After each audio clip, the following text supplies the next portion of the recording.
That's the power of community and having that support system. And they just happen to come in at the right time to help me kind of realign my sights on the things that really do matter. If you're losing more members than you're bringing in, it's not just a retention issue. There's probably something deeper that you have to get into that a coach can help you find and identify. I've always been taught, and this is coming from my dad, that came from my grandfather, do what you love and the money will come. Welcome to this episode of the Balanced CEO podcast. I'm really excited. We're going to be talking with Candice Wagner, who's someone I've watched in the CrossFit Games. I've been around her for a couple of years now in the Tinker group of Two Brain. She is just an inspiration. She's done a lot of cool shit in her life, and we're going to talk about all of it. Thanks for having me, Chris. Yeah, thanks for coming in. I know you are definitely a busy person. I know some travel issues yesterday, so probably a long day. So I appreciate you still having the energy to come do this after today. Of course. So tell me a little bit more about you. I know you own CrossFit Iron Horse. I know that has been a story in itself with a lot of things you've navigated, especially recently. Mm-hmm. You're also a former CrossFit Games athlete. You have competed on, was Stone Cold's Broken Skull Ranch, right? Broken Skull Challenge. Yeah, there you go.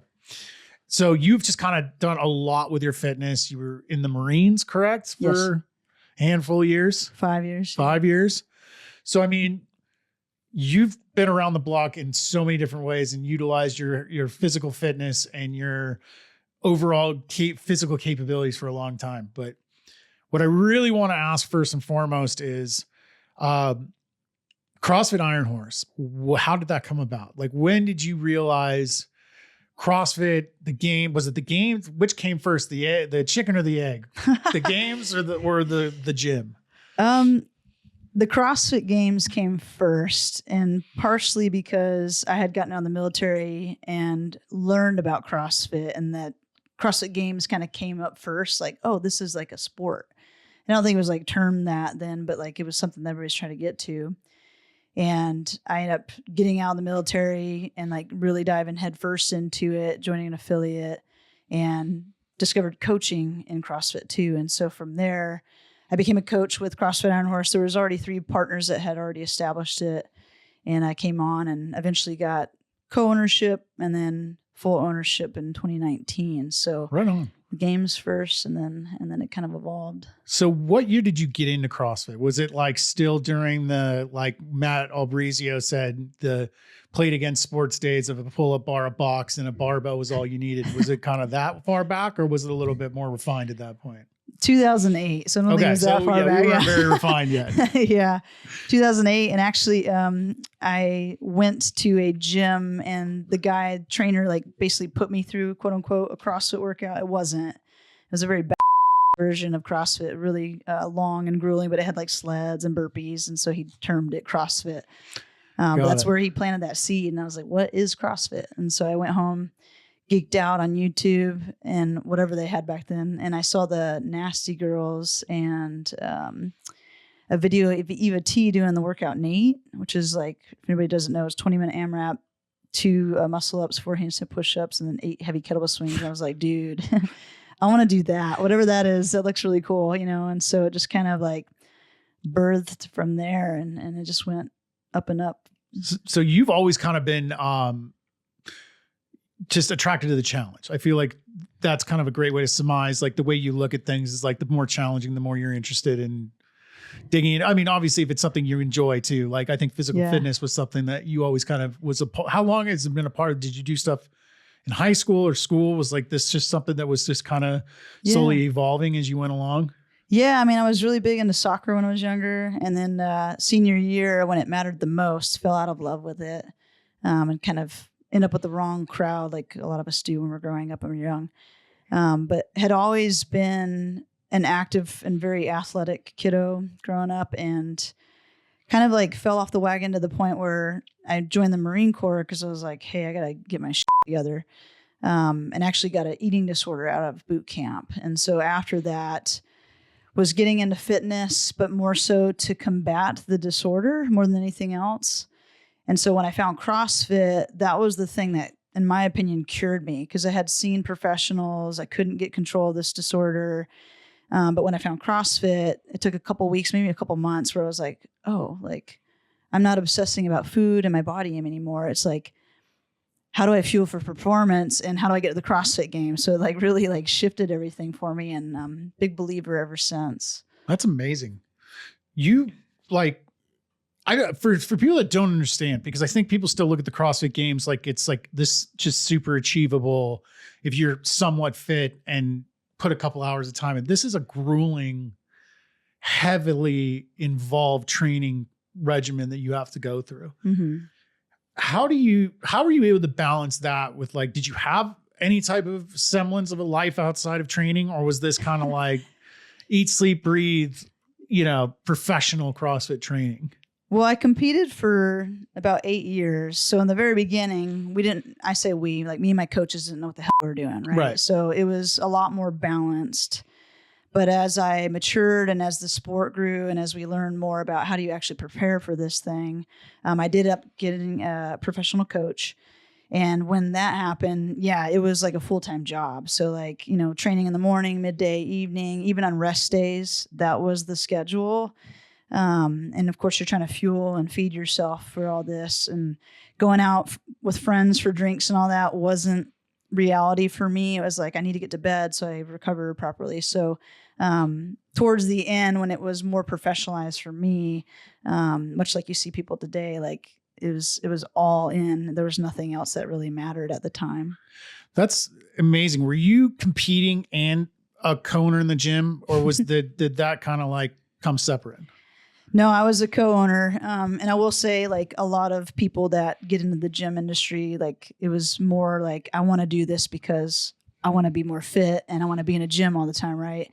Didn't really understand, like, business requires so many skill sets, right? But we were fortunate enough that I think CrossFit in and of itself had a lot of momentum naturally in its marketing, and it was growing. So I just coached like 1 or 2 classes a day, and it was around my training time. So just, coach and then go train and then coach again and then peace out, go home. But eventually that obviously became an issue because, right. Business is real. So yeah, I think that's something, I mean, even back in 2016, when I was initially getting into it, I went to a Box to Business seminar with Jared Perlmutter and Jason Khalipa, and they said there on the spot, like, a lot of you are here because you bought a gym thinking the primary reason for it was you could work out with your friends 4 hours a day. Mm-hmm. Well, you're realizing that there's all these other attributes that you need to learn, and we're here to teach you those operational things to ensure you can actually run a business, right? Not a flop house for CrossFitters. Right. And I think we all kind of learn that the hard way, even if we walk in with this like, oh no, it's going to be a business. And there's that allure to like, oh no, man, I own it. So you can come in at 1 o'clock with me and let's just work out. And then it's like 3 hours later, you're like, oh, I probably should have sent those 11 emails and gotten back to those people that want to come in and buy a membership, and probably clean the bathrooms before members get here. And like, you just start realizing like, holy shit, I have let all these things lapse. Yeah. Because I was having fun.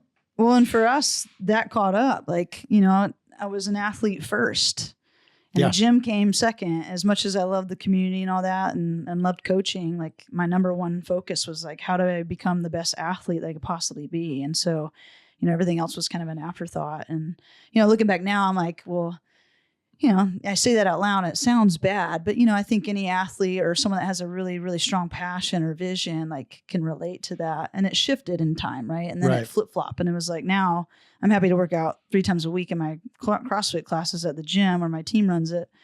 And, I just want to focus on making my business even better. Right. For somebody transitioning out of, say, that professional athlete life, and they're like, man, how do I change that mindset? Was there anything you did that helped? Kind of like that segue of acceptance that this is no longer like such a primary force in your life? I didn't necessarily go through that by choice. It was fear driven, very much fear motivated. Because I went to the 2016 games. That was the last CrossFit Games I went to. And right after that, the business really took a turn, and it was already kind of heading in the wrong direction, but it really started to come to fruition in a negative way. And so like, I had to figure out, like, do I want to, pursue turning this around and try to get my partners on board, which we weren't aligned on the vision at all. Or do we close it up and file for bankruptcy? Because we still had like 6 more years on our lease and we're personally guaranteed on it, right? So it was like, which direction do I take this? So that's kind of what prompted that motivation, which, you know, it was a blessing now looking back. But back then I was like, oh my God, I have no other choice. Like, what do I do, right? But it definitely helped us move in the right direction in time. And of course, shift focus on the things that really mattered. Because even at that point, I was starting to get, you know, to the end of my career. And so it just made more sense anyway. So it just aligned in a lot of ways. So yeah, that makes sense. When you were getting back into it, like into the business side of things, when you're kind of like aiming at this, did like you have any issues with like completely falling off from your fitness? Like a lot of us do when we're like getting totally into the business, like we forget everything else in life exists the opposite way. And like, you know, same way as like if you're a competitive athlete, now you're a competitive business person. And now the business is like life. There is nothing else. Yeah. I actually, so it's kind of a long story, but I'll keep it really short. But I went on a trip to Ireland with my spouse at the time, and all this stuff's going on with the gym. Came back, and we were going to get a divorce. So all this kind of flipped. My life went upside down, and I stopped taking care of myself. I wasn't working out at all. I wasn't practicing the lifestyle guidelines that we were recommending to our members, like get sunlight on your skin and get, you know, quality sleep and see your doctor and all these things, right? It just all went out the window. But what really turned it around and helped me regain that focus on my own lifestyle was like, they took notice right away that something was off. And for me, that was like, okay, like not only understand, like I really want to shift sights on the business, but like that's the power of community and having that support system. And they just happened to come in at the right time to help me kind of realign my sights on the things that really do matter. And that's the people around you, the people that are involved in the same things as you that are going to be there when the times are dark and you don't have anything else. So I really look back at it and I just think everything fell into place the way it was supposed to. Right. I love that because I think people see like Candice Wagner, like they might've been like me that followed you in the games and went to a lot of the games down in Carson and saw you compete against all the daughters and the Toomies and everybody else that was out there crushing it back then. And, you know, it's like she's just got to have all her together. She's just a workhorse. She probably just outworks me. And that's why, you know, you're so successful. But what I love about this podcast is like, everyone has struggles. Everyone goes through like strife. Mm-hmm. The reason we're sitting here is we didn't let it derail us. We just kept finding ways to solve problems. And like the quote that always comes back to me is this too shall pass. Right. You know, as you're kind of going through, I'm trying to timeline this so I don't lose myself here because there's a lot I want to talk about because you have done so much cool shit. You're a business owner. You've kind of worked everybody out. It's 2019. What made you decide to go solo? Was it a vision of like everybody's kind of looking different ways or was it like, no, I need to do this and I need to like shoulder this? I think like probably many gym owners, you know, it just kind of was the best decision out of the few decisions I had to make. Again, it was go all in and buy out my partners and potentially go down in flames by myself or turn it around on my own. Or we were all going down this together. Right. And I think a lot of that, as much as I don't speak with my ex, but she was a part of that because she was kind of helping me like, hey, like, dude, you got this, like, just go for it. And I think for me, I was really holding myself back. Just again, fear-based, like, can I do this on my own? Because I know even to this day, looking back, and even then I knew that I was a great coach, but I didn't know about business. I didn't know anything about business. And my partners, you know, as much as they weren't involved, like they did have a little bit more of that than I. And so I was literally starting from ground zero. Like, how do I even create a mission statement or core values? And like, how do I build a team, let alone like pay the bills, you know? So, but I just think that everything just happened to work out for the right reasons. And fortunately, I just had a really, really good support system to help keep me on path and help me believe in myself at the end of the day. I love that. I mean, again, I think that, again, like any business owner is probably sitting here nodding their head like, yep, been there. Mm-hmm. Like imposter syndrome does not care who you are, how good you are at other things. It's going to reap its ugly head at you at some point with something that you're doing and tell you're never going to figure it out. Don't even try. And I think that's where a lot of people get stuck in failure to launch syndrome. Right. Because you just talk yourself out of it, and then you build yourself up, and then you talk yourself out of it. And it's crazy, but to your credit, like you've just continued to fire through. I do want to ask you about Broken Skull Ranch as a wrestling fan and a huge Stone Cold Steve Austin fan. How did that come about?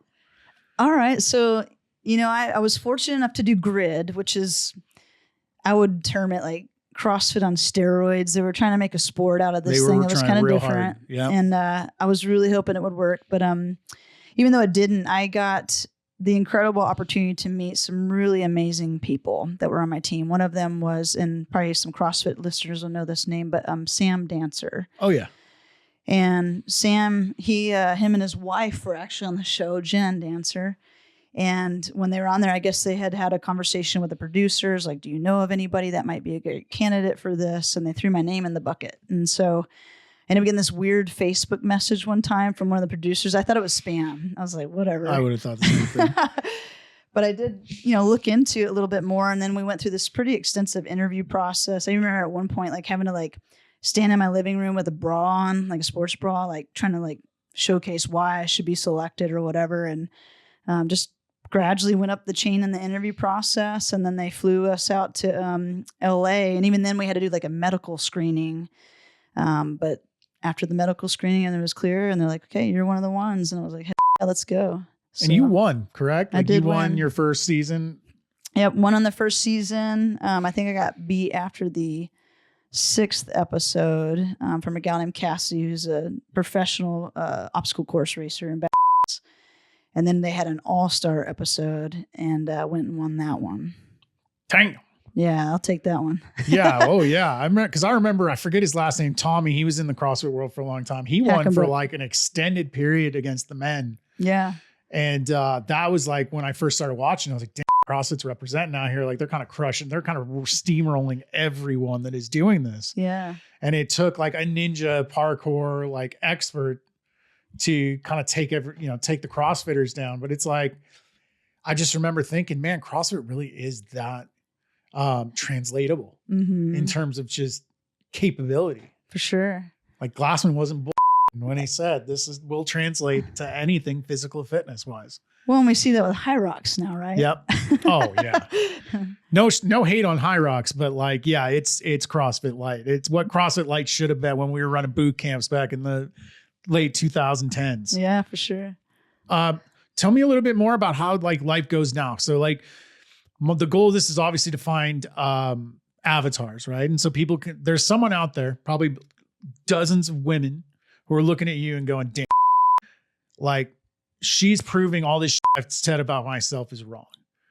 How are you balancing life now? I know you've been through a ton of shit at CrossFit Iron Horse lately, between lease situations and looking for new spaces and like trying to figure out if your whole business model is going to change. Mm-hmm. How do you keep your head on straight and find that way to like have that harmony between your partner, and by partner, I mean your personal partner, and the gym and your personal fitness, like you said, getting in those 3 days a week of classes, and then obviously nutrition, like having an eating disorder, it doesn't just go away. Like when you're stressed out, it can easily come back. Like how are you kind of managing all those things? If I had to wrap it up in one word, it'd be systems. I like that. Yeah. I don't have any. I'm like just big on like literally whatever I put in my calendar. I treat it like a to-do list, right? So like the night before the next day, I'm like organizing my calendar to make sure that like everything's realistically plugged in. There's time for me to spend with, the people and the animals in my life. But just having really strong boundaries too, because, especially business owners that are newer, we've all been there. Like if you have time, you're going to find a way to fill it. Yep. And for me, like I've had to put some serious guardrails on like, hey, when you go home, like there's no more work. If you're working in the morning from home, these are the times that you're allowed to. I like to start my day with coffee on my patio and just like look out at the grass and the water and just chill, and I do feel an actual physical change in my brain when I do those things. And so I know it's very important. And that's also when, we get a lot of epiphanies and the big visionary ideas as entrepreneurs that we need to have. And so for me, that's just, it's a non-negotiable at this point. I love that. And, the reason I say that is I do have a few systems. I joke, I have ADD. So my systems are very frenetic. I get around to the things I have to do. They're just not normally exactly the way I decided at the beginning of the day they're going to go. And, I think we all kind of have to have that, but I think you're right. Systems are important, right? Even for someone like me with like really bad ADHD, like I still have those non-negotiables that are going to get in. Mm-hmm. Regardless, I'm going to get in whatever the training is that's programmed for me prepping for this Everest 29029 event. Yeah. I'm going to get in time with my son and my wife, whether that's usually first thing in the morning from like 6 to 8 when he goes to summer school or whatever he's got going on that day. She takes him. So like that's my window of time with them. And then unless all hell's breaking loose or I've got sales or something that like really, really hypes me up, I'm home at night. I'm picking him up from school multiple days a week and like we're spending time together. So it's like, it's that in between there where like non-negotiables are all getting squeezed in, right? He leaves for school. I'm immediately, that's workout time. Like we're getting it done now before everybody wakes up. Right. Yeah. Everybody wakes up and all the emails start flying and all the calls start coming in. And I always love hearing from other people about that. Cause like you said, very few people have mentioned systems. They mention, well, I have these things I do every day, but like having that systematic approach. And I love the coffee thing because I need to do that more often. I need that like 10 minutes of just, I have this beautiful porch in the front of my house that I never sit in because it's like, well, I don't know why. Because I don't have a system for it. Yeah. Well, maybe you will now because we talked about it. Again. So for someone at home who's like, man, I really want to like get more competitive, but I'm afraid of the demands. What would you like? Do you have any insight to someone maybe that's like, I want to give more of my time to competitive fitness, but like, I don't think I'm fully capable of going to the games. Are there things you'd recommend? Like, I think just like anything else, if like you're serious about it and you're really passionate and you really want it, hire a coach. I love that. Is there like a time, like if someone was like, how much time should I give this? Is there like a window you would say like, you need to be able to dedicate like X amount of hours a day? It definitely depends on the level, right? Like if they're just trying to do a local comp, like just show up at your gym 3 times a week, get after it. Right. Yeah. But if you're trying to do it professionally, like, dude, like you just have to understand like your entire life is about to be sacrificed for this goal. And I think that just knowing that kind of filters out like who really does want it, because it is a really demanding and difficult task to take on. And for several years, like most people, I don't know, probably anybody that has just gone in rookie year and just crushed it, right? It takes years. And then they, just like we see, they come from out of the woodworks. We're like, who is this person? They're an overnight success. It's like, no, dude, they've been grinding for like 5 or 6 years before they actually came to peak, right? I mean, Matt Fraser's the only one that comes to mind. That first year in the games, he like, boom, here I am on the podium. But to your credit, he'd been grinding as an Olympic weightlifter for years. Mm-hmm. And then CrossFit, it wasn't like he was just working out for an hour a day. Like he was putting in hours and hours of work, but he had a foundation that most people don't. Yeah. As a really high level Olympic weightlifter prior to that. So yeah, I think you're right. I mean, what I love is like, there's a lot of people out there that would love to ask that question to you. Like, how much time should I give? Like, if I want to be serious. And like, I don't think people realize it's like 4 hours of actual training plus a day. And then it's like, you're not factoring in the hours of meal prep, the hours of sleep, the hours of all these other things, the recovery that you have to factor in too. Like it's a full-time job. It's 8, 10, 12 hours a day. Yeah, it is. And you don't get weekends off. Yeah, no. Right? Yeah, you're running 8 miles on Sunday. You get done with a comp Sunday, and then maybe you can celebrate a little bit. But yeah, it's all go, it's grind. So if someone was like, man, I really want to do like a little bit more Or would you say like class plus like maybe 30 minutes of skill work? Like what's the number one thing someone should focus on if they want to get better, but they don't necessarily, they're like trying to be a weekend warrior? Get a coach. Because the coach is going to be able to tell them like where they are and what's appropriate, right? Like someone might be able to come in and they could do 3 extra hours on top of what they're already doing. But for someone else that might like put them over the edge and now they have rhabdo or like they're demotivated or, so like there's so many variables that go into that. But again, just finding the people that have knowledge and experience and the expertise to guide you in the right direction, I think is key. Yeah. I love, and that's something like I talk to people about all the time is like, people don't really realize I have people in my own gym. I love seeing them out there crushing it and going after it. And like, but sometimes I feel like they're switching online programs every 6 weeks or like, they're like, no, I just need an online program and open gym and I can do it. And I'm like, you really need a coach with eyes on to help you with the skill that you're trying to accomplish. Yeah. Oh yeah, absolutely. And it's like, we don't have any games level athletes or anyone that's been to that level to be like, hey, this is how I did it. You should probably reconsider what you're doing. So I'm glad you said that because I think a lot of people, like even in business, we have to constantly, till we're blue in the face, tell people who are struggling as a business owner, get a coach. Mm-hmm. I don't need a coach. I just need to figure out the next cool system or the next Hormozy-esque 6-week challenge to like boost my numbers and I'll be fine. But it's like, nah, man, there's something deeper under the surface that requires an expert to look at and dig into and resolve the root of the problem. Mm-hmm. And a lot of times it's just like a doctor. Like you're not going to go to the doctor because of the cough. You're going to go to the doctor because the cough's been happening for 6 months and like there's something else wrong. Mm-hmm. The cough is just an alert to what the actual issue is. For sure. And your business is the same way. If you're losing more members than you're bringing in, it's not just a retention issue. There's probably something deeper that you have to get into that a coach can help you find and identify. Well, and it's not cookie cutter either. And I think that's the problem is like, they're like, I found this solution. It's in a document. All I got to do is apply it to my business. But every single business is different. And so that one document that works for this gym might not work for another one because you have so many differences that could play a role in the complexity of it all. That's true. That's very true. I definitely want to respect your time.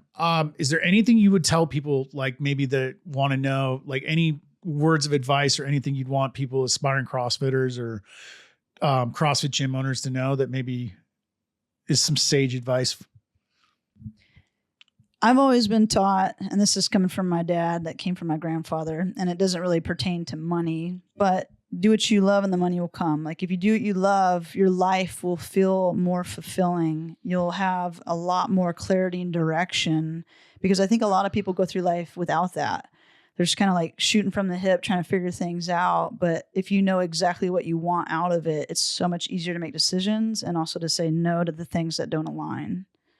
That's amazing. Yeah, that's really important. I think I talk about it in my book. I have an entire chapter on the fact that money will not make you happy.